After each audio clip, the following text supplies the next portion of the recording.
Now, our Indian guideline DIPSI is basically a one-step test, convenient because fasting is not required. But problem is this DIPSI cutoffs had not been examined to be correlated with adverse parental outcomes. So none has examined these values whether it was correlating with the adverse parental outcome. And Mohan and colleagues has shown that DIPSI has a very poor sensitivity of around 27%. So no one actually endorsed this cutoff to be used in practice.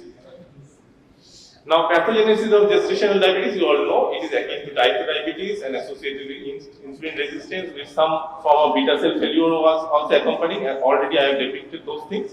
There are both maternal and fetal concerns. But I want to focus on that. There is a risk of future development of diabetes. So once the patient has a history of GDM, you have to follow this patient up at a regular interval to see whether this patient develops future type 2 diabetes or not. The risk is around 20% at 10 years, after 10 years of delivery, 30% at 20 years, and like that. With duration, the risk of developing future diabetes increases. Now, for the fetal risk, apart from all the fetal anomalies, and actually GDM is not associated with fetal anomaly, it is the pre-gestational diabetes. But it can be associated with preterm delivery, polycythemia, neonatal hypoglycemia, macrosemia, like that. And these offsprings are also at higher risk of developing metabolic syndrome, diabetes, and obesity. So, target for the fasting blood glucose during treatment or follow-up to be kept between 70 to 95 milligram per dl. 1 hour plus plasma postprandial blood glucose between 110 to 140, and 2 hour postprandial blood glucose can be kept between 100 to 120. HbA1c preferably below 6%. However, if the patient is on insulin, then the cutoff can be relaxed to even 7% and avoid hypoglycemia. Concept studies have shown that CGMS can be used in type 1 diabetes patient who got pregnant, and the cutoffs are slightly different, typing range being defined but by a blood glucose value between 63 to 140, and 70% of the blood glucose value should be in the timing range. Most of the studies and the meta-analysis have shown that there is benefit in intervening gestational diabetes with modest blood glucose elevation, and 80% of patients can be managed with, I am talking about GDM only, so 80% of the GDM patient can be managed with only medical nutrition therapy and modest aerobic exercises. If the aim is not achieved, or the target blood glucose is not achieved within 2 weeks, then you have to go for the pharmacotherapy, and insulin is the gold standard or treatment of choice for diabetes mellitus during pregnancy. Regular insulin, NPH insulin, all are category B drugs. However, none of the insulin analog also process the placenta. So they are actually safe.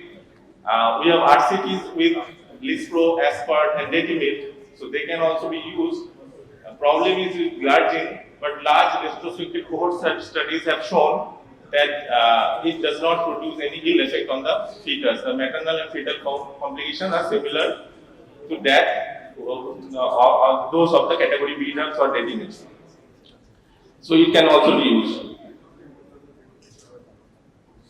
Regarding the oral hypoglycemic drugs, sulfonylureas, they are considered inferior to insulin, and we don't prefer to use them as well. Metformin in gestational diabetes. Metformin is convenient to use, associated with weight gain in the mother, and also lesser incidence of neonatal hypoglycemia. So it is a tendency to prescribe metformin in mild form of elevation of blood glucose. However, metformin crosses placenta.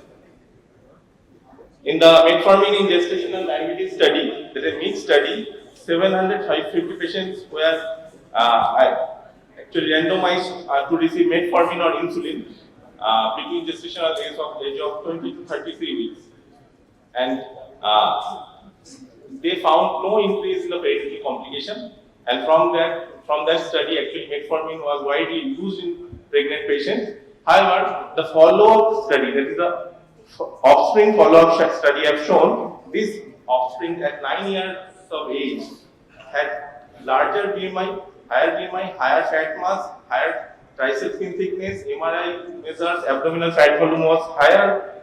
So there is certain concern about this, whether these babies are going to develop metabolic syndrome and type 2 diabetes in future or not. So, in the meta-analysis, they have shown the metformin causes smaller neonates with an accelerated postnatal growth and higher BMI in childhood. So, metformin can be used as a second-line drug where control is difficult, or if the patient really is not able to manage with insulin properly, but it should not be considered as a first-line drug in GDM. Now, monitoring is 4-point blood glucose profiling with GDM, and in pre-existing diabetes, it is 6-point profile to be monitored. It is GDM or diabetes in pregnancy should not be considered as an indication for for cesarean section or premature delivery, unless until the management is good and follow-up. In most of the GDM cases, you are achieved to withdraw the drug after delivery. 30 seconds only. So we can withdraw the drugs after delivery. So in those cases, you have to retest the patients between 4 to 12 weeks postpartum because of by OGTT to detect whether there is diabetes present or diabetes persisting or not, and follow up this patient accordingly as per the results.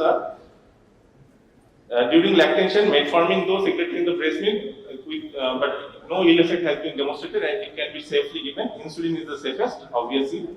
So to conclude, all pregnant women should be screened for dysglycemia at the first antenatal visit through fasting blood glucose, HbA1c, and possibly with OGTT, because some evidence are coming with that also. OGTT should be performed between 24 to 28 weeks of gestation in those who have normal glucose profile as first antenatal visit. Cutoff for diagnosis and monitoring are lower compared to non-pregnant stage, and obviously insulin is the treatment of choice. Metformin should not be used as a first-line therapy. Thank you.